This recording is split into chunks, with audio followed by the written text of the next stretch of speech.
this video, I'd like to try and explain some concepts again about all that is, or what we generally refer to as God, but with the exception that I will try and relate it to the reality which we perceive and how it is manifested and created for us in a sense. This video was inspired a lot by Bernardo Kastrup and some of the information he's been putting out. Though I have not been able to read his book yet, I have been able to listen to him and agree with many things he says, basically because of my intellectual and scientific backgrounds, as well as my experiences.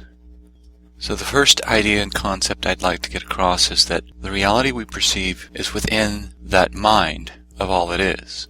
And when we use the term mind, I will refer back to his definition in a sense. It's more than just what is humanly considered mind and thought and consciousness. It is a combination of something greater than that in itself that's hard to explain. The central idea that I've put on my being as spirit, but in the sense of that psychic energy, and here I use psychic in terms of mind and ideas, of the metaphysical concepts of all that is, that everything is within that. But that, what again I will use the term mind, is not within a space-time framework as we understand it. The space-time framework is within it.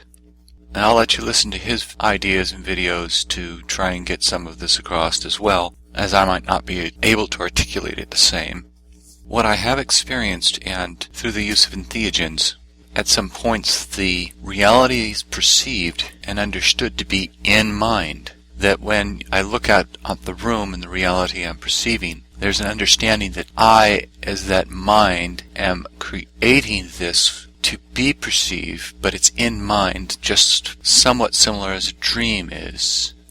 It's going to be hard to try and explain that experience in its fullest if you've never experienced it, but I will do my best, as others have experienced it this way too. And that is, again, looking out at reality and knowing that the mind is creating what it's perceiving in the mind.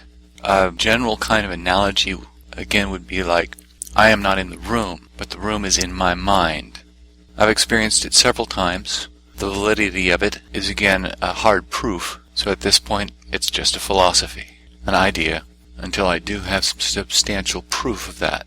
And that's one of the major things I have been working on for so long, is the ideas of we create the reality, the metaphysics within that, again referring to my book as ideas, thoughts, are a metaphysical concept that have their validity and bring forth more or less a manifestation of this reality for us to perceive it and actualize it and experience it in the depth that it is.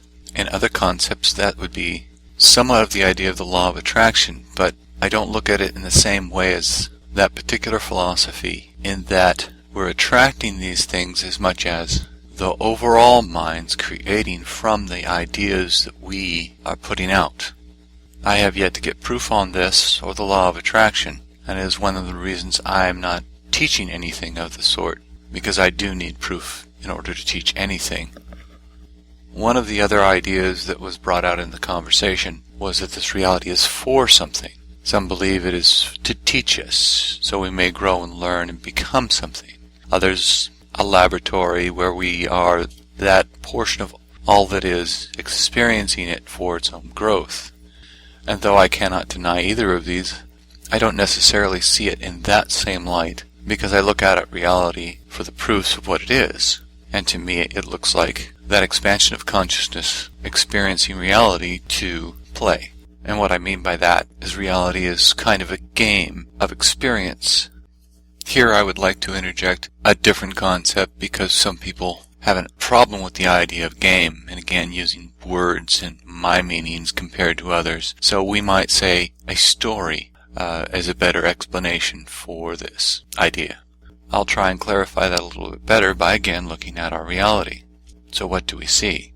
We see people involved in the dramas, the actions, the various things that create the dynamics of this reality in more a sense of a game and entertainment than just a school. If the primary emphasis of our existence and reality was to learn the great truths of a cosmic consciousness, then that would seem to be the main emphasis that we would undergo. But for a majority of the human race, that does not seem to be the case, nor within our history. although it has certainly come up because it is part of the nature of this reality, And in that, the truth behind it is evident and there. It can't be hid because it is the truth. It can, however, be overlooked to play the game with more intensity than it otherwise could be. I hope this has at least been thought-provoking and may help you to see the reality in the light in which you truly see it, because that's the point, it seems to me, of all the individual realities and viewpoints that can be. Thank you.